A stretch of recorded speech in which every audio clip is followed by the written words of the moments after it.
Sebelumnya saya memperkenalkan diri dulu. Nama saya Indro. Saya seorang dokter hewan dan juga seorang virolog. Jadi saya meneliti virus selama 16 tahun terakhir ini sampai saat ini. Dan kebetulan juga saya juga meneliti virus, termasuk juga untuk yang wabah virus saat ini mengenai COVID-19, ya, COVID-19. Nah ini saya dapat beberapa point term of reference, gitu. Yang ini nanti akan saya masukkan ke dalam satu paparan, mungkin tidak akan lama-lama selama 30 menit, tapi sesudah itu nanti jika akan ada yang ditanyakan, maka nanti akan bisa dilakukan tanya jawab dan akan dijawab. Gitu. Siap. Jadi mungkin ini nanti tidak akan jadi berurutan. Saya akan mulai dari yang seperti yang biasa saya jelaskan dulu. Silakan. Jadi yang pertama adalah sejak Maret 2020 itu masalah yang kita hadapi itu sebenarnya satu masalah mengenai virus. Meskipun sampai detik ini belum ada satupun saintis di Indonesia yang menjelaskan mengenai virus itu sebenarnya seperti apa, kelemahan virusnya apa, kekuatan virusnya apa. Karena yang kita dapat sampai sejauh ini itu hanyalah berita dari satu sumber dan itu juga hanya dari media. Dan yang kita dapat selama ini, berita yang ada lebih cenderung kepada memberikan ketakutan. Jadi, saya akan mengajak kawan-kawan sekalian untuk kembali ke pokok permasalahannya, yaitu tentang virus. Virus corona di Indonesia. COVID-19 itu nama penyakitnya dari singkatan Coronavirus Disease 2019, penyakit coronavirus tahun 2019. Nah, sementara virusnya sendiri itu disebut SARS-CoV-2 atau virus corona yang mirip dengan SARS. Karena ini mirip dengan SARS yang di tahun-tahun kemarin, sekitar tahun 2008, 2010 itu ada SARS. Ini mirip sekali. Nah, virus corona ini jumlahnya bervariasi banyak sekali. Coronavirus, virus SARS-CoV-2 atau virus COVID-19 bukan satu-satunya virus penyebab penyakit di manusia, terutama untuk di saluran pernapasan. Ada banyak sekali. Jadi ada untuk coronavirus sendiri itu ada SARS, dulu ada MERS yang ada di Timur Tengah. Kemudian ada juga yang coronavirus manusia, human coronavirus itu ada, dan kemudian COVID. Itu baru virus coronanya. Nah, ini ada lagi virus yang lainnya, influenza, orthomyxovirus, parainfluenza, paramyxovirus, virus selesma, virus adenovirus, kemudian ada juga lagi yang namanya rhinovirus, human respiratory syncytial virus. Berarti selain COVID itu ada banyak, ada 5 virus plus COVID yang mungkin menimbulkan gejala penyakit, mungkin menimbulkan kita sakit dengan gejala yang hampir sama, gitu. Itu nanti akan bisa menjawab mengenai polemik yang ada. Tapi kita kembali ke permasalahan kita, yaitu coronavirus. Kita tahu coronavirus itu bentuknya seperti yang sering dibayangkan, bulat, kemudian nanti dari bulat itu ada duri-durinya begini, di ujung durinya nanti ada bulatan lagi, gitu. Nah, itu seperti itu bentuk. Kenapa disebut coronavirus? Karena di ujung dari durinya itu ada bulatan di sini. Nah, itu nanti bulatannya itu seperti mahkota atau crown, makanya disebut sebagai coronavirus. Virus yang seperti mahkota. Kelemahan dari coronavirus ini itu adalah satu, dia mudah hancur dengan panas matahari. Virus ini akan hancur dalam waktu 5 menit setelah terekspos sinar matahari. Kemudian kedua, virus ini sangat mudah hancur oleh pelarut lemak. Pelarut lemak itu apa? Sabun, deterjen cuci baju, cairan pencuci piring, pemutih pakaian, alat pembersih yang untuk ngepel itu, pembersih lantai, semuanya bisa menghancurkan virus. Apapun yang bisa melarutkan lemak, karena virus ini terdiri dari protein dan lemak, maka apapun yang bisa melarutkan lemak, maka bisa dipakai untuk menghancurkan virus. Hancur artinya mati ya, Mas ya? Hancur artinya mati. Hancur mati, pecah. Ya. Hancur mati, pecah. Ya. Ya. Karena kulitnya pecah. Kulitnya itu dari protein dan lemak, sehingga kalau kena material itu tadi, pembersih pelarut lemak, dia akan pecah. Ya. Kena matahari, kering, dia juga akan hancur. Ya. Ya. Di air laut dengan kadar garam 3,7%, jika virus yang masuk ke dalam itu juga hancur. Kemudian di asam lambung, di asam pada pH 3, lambung dia pH asam lambung kita 3, pada saat masuk ke dalam itu juga nanti akan hancur. Virus ini sangat mudah hancur di banyak tempat. Dan di negara tropis seperti Indonesia, maka kita akan bisa mengatasinya pada saat di luar tubuh. Oke? Pada saat di luar tubuh. Nah, kita sudah tahu kelemahannya, sekarang kita harus tahu kelebihannya. Kekuatan virusnya apa? Kekuatan virus ini adalah virus ini bisa menempel dengan kuat sekali di rongga hidung dan rongga mulut di dalam. Itu akan nempel kuat sekali. Pada beberapa kasus kita pernah menemui rekor paling lama untuk virus ini menempel itu bisa sampai 5 bulan. Sehingga apa yang terjadi? Jika kita di swab, kemudian ada virus yang menempel di situ, maka kita akan diduga terpapar sehingga akan terbaca positif. Jadi kita harus bisa mulai membedakan antara paparan dan infeksi. Paparan itu jadi akan nempel di hidung dengan lama. Orang sehat ketempelan virus di swab jadi positif, dianggap sakit padahal dia sehat. OTG tadi. Kemudian kalau misalnya ada orang sakit jantung, orang sakit jantung misalnya, ketempelan virus di hidung, di swab nanti dia akan dianggap positif padahal dia sebenarnya kena sakit jantung. Seperti itu. Jadi kita harus tahu paparan itu adalah virus menempel di hidung. Dan paparan belum tentu menyebabkan orang sakit. Karena dia hanya nempel saja. Ya. Oke? Ya. Nah, sebenarnya apa yang disebut sakit? Yang disebut sakit itu pada saat virus sudah mulai masuk ke dalam tubuh dan menginfeksi dalam tubuh, baru disebut sakit. Oh. Jadi virus ini di luar tubuh tidak berbahaya. Karena apa? Karena dia tidak bisa bertambah banyak. Virus hanya bisa bertambah banyak jika dia masuk ke dalam tubuh, mungkin 2 partikel, hanya 2 misalnya, nanti jadi 20, jadi 200, 2000, dan seterusnya.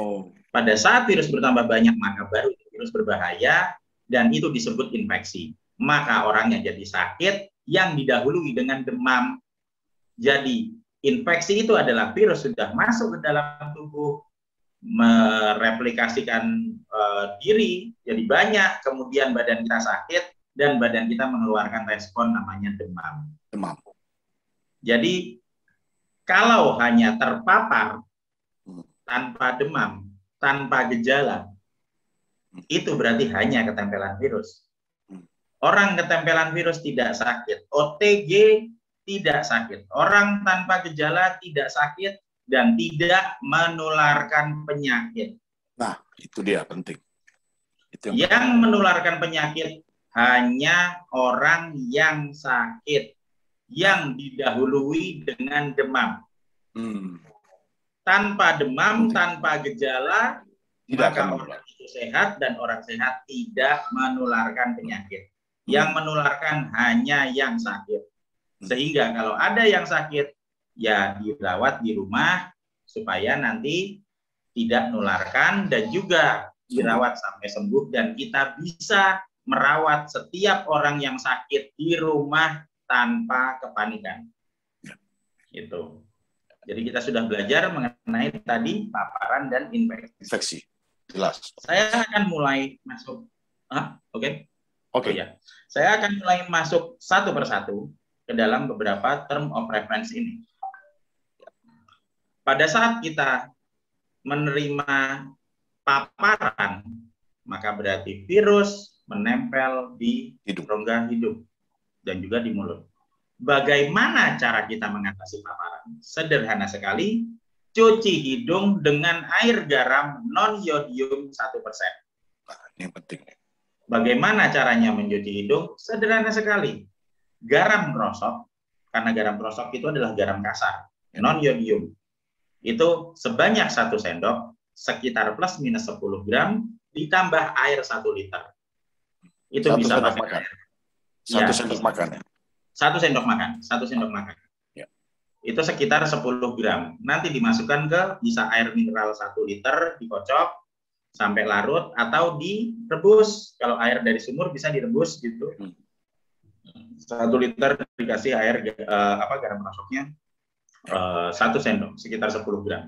Itu nanti akan jadi 1%. Ya. Kenapa non-yodium? Karena yodium akan menempelkan virus di hidung. Sehingga kalau kita memakai yodium atau obat kumur atau gargle yang mengandung yodium, maka virusnya akan menempel sampai lama sekali di rongga hidung sehingga terbaca positif. Yodium menempelkan virus, garam melepas virus. Jadi kita memerlukan garam yang non-yodium supaya virusnya lepas. Siap. Caranya gimana? Sederhana sekali. Sudah dicampur 1 sendok, tambah 1 liter, kemudian dicuci. Masukkan hidung kanan, keluar hidung kiri 3 kali. Hidung kiri kanan 3 kali sama kumur 3 kali. Itu simple dan sederhana sekali, semua orang bisa menggunakan. Dan garam krosok itu sangat-sangat murah. Hanya antara 3.000 sampai mungkin 5.000 per kilogram. Jika 1 sendok 10 gram, maka 1 kilo akan bisa dipakai untuk 100 sendok dan berarti 100 liter air. Bisa dipakai untuk sebulan. Sangat murah. Cara paling murah untuk melepas virus. Jadi itu tadi untuk menangani paparan. Pertanyaannya, bagaimana jika kita terinfeksi? Kalau kita terinfeksi, berarti virusnya sudah masuk ke dalam. Bertambah banyak, sehingga yang terjadi apa? Tubuh akan mengeluarkan respon untuk memanggil sel-sel kekebalan datang ke tubuh kita dengan cara melepas demam. Demam itu adalah respon tubuh normal terhadap virus. Tidak ada yang perlu ditakuti dengan demam. Yang disebut demam itu kalau suhu tubuh kita lebih dari 37,5 derajat. Misalnya 38 itu mulai demam, 39, 40 apalagi itu demam. Dan itu normal, demam normal. Kita menghadapi gejala demam sejak jutaan tahun yang lalu. Dan manusia masih tetap bisa hidup. Jadi demam itu normal, tidak ada yang perlu ditakuti. Yang perlu kita pelajari adalah urutan infeksinya. Hari pertama sampai hari keempat, badan kita demam. Hari kelima sampai hari ketujuh nanti kita anosmia atau tidak bisa mencium. Kemudian nanti hari ke-8 sampai hari ke-10 itu nanti badan kita akan lemas. Kenapa lemas? Karena antibodi mulai diproduksi dari tubuh dan produksi antibodi itu perlu energi banyak sehingga tubuh kita lemas. Kalau tubuh kita lemas, itu berarti antibodi keluar. Jadi tidak ada yang perlu ditakuti kalau kita tidak bisa bangun dari tempat tidur. Karena itu proses normal, wajar, dan tinggal diikuti saja. Mantap. Dan kemudian setelah itu lemas, maka nanti di hari ke-11 sampai ke-14 kita sudah mengalami kesembuhan. Jadi ingat urutannya, hari pertama sampai hari ke-4 demam, 5 sampai ke-7 nanti anosmia, 8 sampai ke-10 kita lemas, 11 sampai ke-14 kita sembuh. Itu akan terjadi selama kita tidak panik, selama kita tidak menggunakan obat-obat yang aneh-aneh, apalagi antibiotik, bisa overdosis atau punya efek samping yang berat. Apa yang harus kita lakukan supaya kita bisa tetap sehat, ya kan, tanpa menggunakan obat-obatan yang mungkin berbahaya? Kita minum ramuan 131, 1 jahe, 3 serai, ditambah 1 lengkuas. Direbus di air 1 liter, kemudian nanti sampai warnanya berubah 10 menit, kemudian diminum pagi dan sore. Itu akan menghambat replikasi virus. Pada saat virus masuk kan jadi tambah banyak. Nah itu replikasi perbanyakkan virusnya dihambat, sehingga yang terjadi apa? Kalau virusnya tambah banyak, demamnya tambah tinggi, bisa 39, bisa 40. Kalau virusnya pertumbuhannya itu dihambat, maka kita tetap akan mengalami demam. Kita tetap akan mengalami demam, tapi tidak sampai 39, paling 38. Dan itu mungkin demamnya juga tidak akan jadi 4 hari, bisa diperpendek. Karena virusnya jadi bertambah banyak. Kemudian bisa melonggarkan, mengencerkan lendir atau dahak, sehingga nanti mudah keluar, encer. Nah, sesudah itu kita lebih longgar bernapas, tidak sesak napas. Terus terakhir itu akan mencegah penggumpalan darah. Jadi semua herbal yang ada di ramuan 131 itu memiliki manfaat semuanya, dan itu mudah sekali didapat di lingkungan sekitar kita. Serai, jahe, lengkuas atau laos itu murah sekali didapat. Oleh karena itu maka pasangan dari 131, ramuan 131 dan juga cuci hidung dengan air garam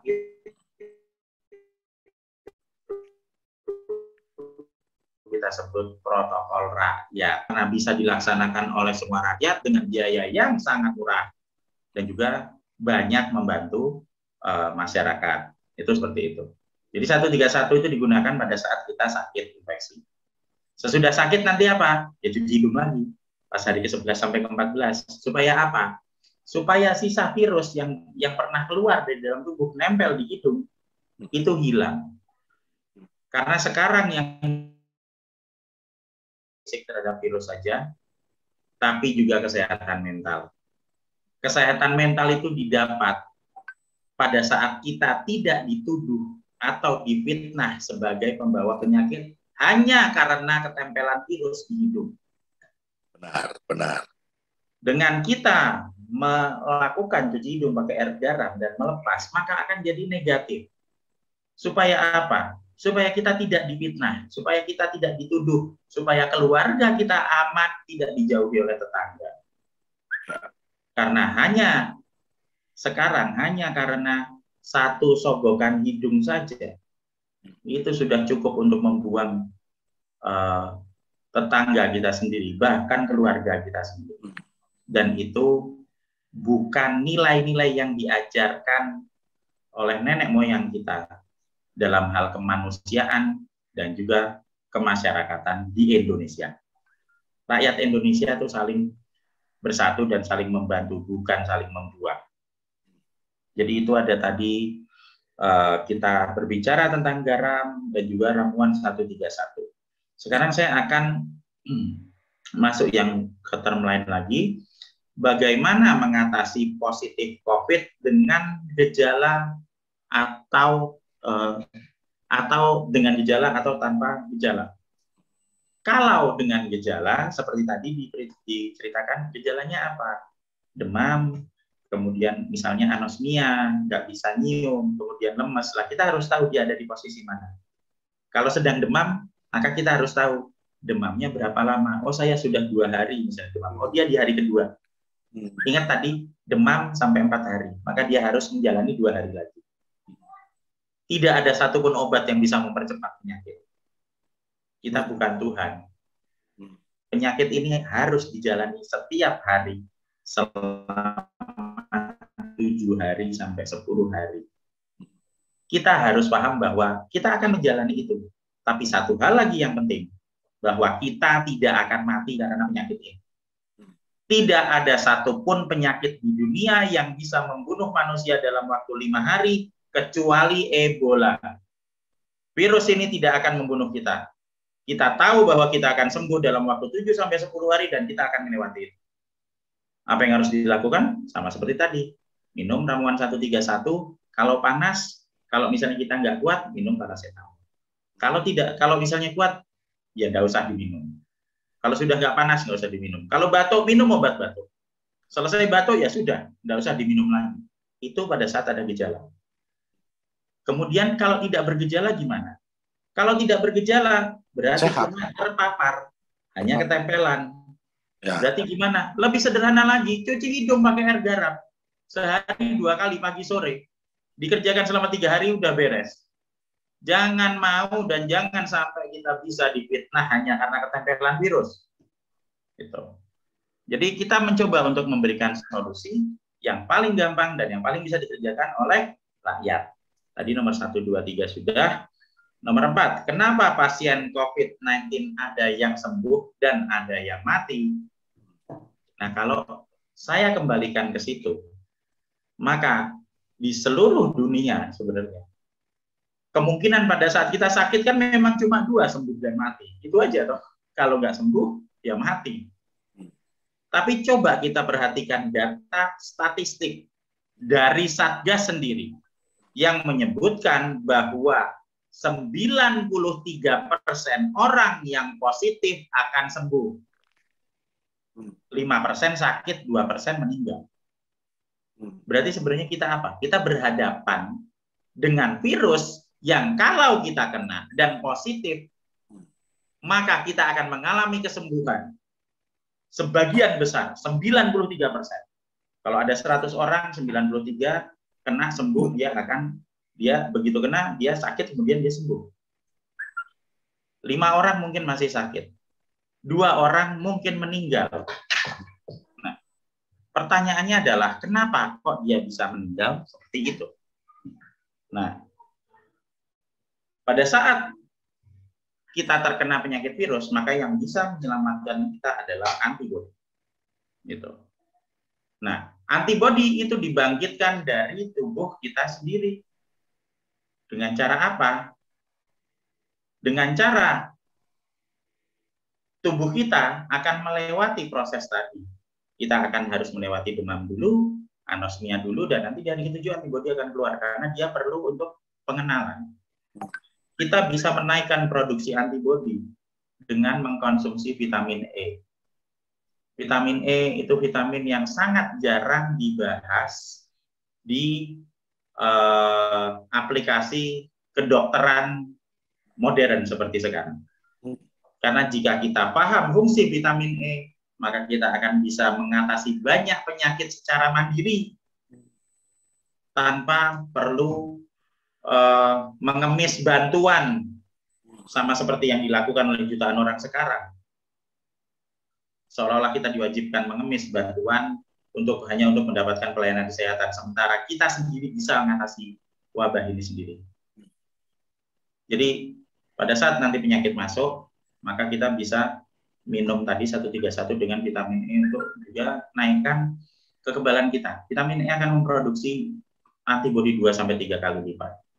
Sehingga pada saat itu keluar di hari ke-7, makanya badan kita lemes karena produksinya perlu energi besar. Dan pada saat itu nanti sudah dinetralkan, maka kita akan sembuh. Jika virus ini sesederhana itu, kenapa banyak kematian? Simpel sekali, karena ada banyak obat-obatan yang memiliki efek samping besar yang digunakan secara berlebihan. Jika kita ingin selamat, maka kita harus wajib mempelajari virus ini, wajib mempelajari pola penyebaran dan pola kesakitan yang ditimbulkan oleh virus ini, dan juga kita wajib belajar mengenai imunologi dasar, bagaimana cara kita mengatasinya. Protokol sehat rakyat bisa mengatasi itu. Dan beberapa DKR, terutama di DKR Depok, mungkin sudah, saya di kesempatan kemarin juga pernah datang ke DKR Depok. Di situ ketemu Pak Roy juga, dan kita banyak berdiskusi di sana, dan DKR Depok itu melakukan hal yang baik, membantu banyak masyarakat tetangga, banyak masyarakat di sana. Nah, itu. Terus itu, jadi kita juga bisa paham mengenai ada yang sembuh, ada yang mati. Kita tahu 92%, 93% sembuh. Yang mati 2%. Mungkin karena ada penyakit bawaan yang tidak ditangani. Karena coba dibayangkan kalau sampai kena penyakit jantung, kemudian datang ke satu tempat, dicolok di sini positif, maka semua fokus penanganan difokuskan, ketempelan hidung di sini diperlakukan seperti penyebar penyakit, padahal sebenarnya penyakit utamanya adalah penyakit jantung. Jadi jika kita memerlukan bantuan ke rumah sakit, jika misalnya kita harus melakukan cuci ginjal, gitu kan, cuci darah karena kita kena ginjal, pastikan pada saat datang ke sana itu kondisi hidung dalam kondisi bersih. Supaya apa? Kalau di swab, oh iya negatif, langsung dibantu cuci darah. Tapi jika terdeteksi positif, maka yang terjadi apa? Sampai masukkan ke ruang isolasi tanpa cuci darah selama seminggu dan sampai pasti mati. Karena yang dibutuhkan sampai cuci darah, seperti itu. Jadi pastikan kita paham kondisi kita di mana. Jika hanya penyakit virus kita bisa mengatasi. Tapi jika ada penyakit bawaan dan kita membutuhkan bantuan di rumah sakit, pastikan pada saat datang hidung kita sudah bersih. Supaya kita tidak dituduh menjadi penyebar penyakit. Nah, kemudian ini kasus terbaru, contoh dengan DC. Rajin olahraga, makan bergizi, pola hidup sehat, tapi tetap kana, bahkan sempat kritis. Saya tertarik dengan sudah melakukan olahraga, sehat, badannya bugar, tapi tetap kena, oke? Bahkan sempat kritis. Kata bahkan sempat, kalimat bahkan sempat kritis ini cukup menarik. Karena jika orang itu sehat, maka dia tidak akan sakit. Sesimpel itu. Orang sehat tidak sakit, orang sakit ya tidak sehat. Kita belajar tadi mengenai paparan. Apa yang terjadi jika ada orang yang sehat kemudian terpapar virus di hidungnya, ya dia sehat. Simpel toh? Orang sehat, ketempelan virus di hidungnya. Nah, yang terjadi apa? Ya dia tetap sehat. Yang harus dilakukan apa? Cuci hidung supaya dia lepas. Apa yang terjadi kalau kita tidak melakukan cuci hidung? Kita akan panik karena kita merasa kita sudah kena virus, padahal kita tidak kena apa-apa. Kepanikan itu yang kemudian menyebabkan orang-orang mengambil langkah yang salah. Kemudian yang selanjutnya dilakukan apa? Oh, kita masukkan ini, kita harus beli ivermectin. Kita pakai azitromisin misalnya. Sementara kita tahu ivermectin itu obat cacing untuk parasit cacing, bukan obat antivirus. Azitromisin itu antibiotik untuk bakteri, bukan untuk virus. Sementara kedua obat itu akan mempunyai efek samping yang keras untuk tubuh. Sehingga orang normal pun jika dimasukkan obat itu secara berlebihan akan merasa sakit. Jadi yang terjadi dengan Bank DC itu sebenarnya hanyalah kepanikan saja. Karena dia ketempelan di situ. Kemudian dia bilang, oh dirawat, kemudian bisa jadi negatif. Nah sesudah negatif ya sudah kan, berarti seharusnya dia sehat. Kenapa dia kemudian jadi sesak napas? Obat-obatan yang dia makan. Obat-obatan ya? Obat-obatan yang dia makan. Karena itu bukan obat antivirus. Ivermectin bukan obat antivirus. Azitromisin bukan obat antivirus. Dan itu memang memiliki efek samping.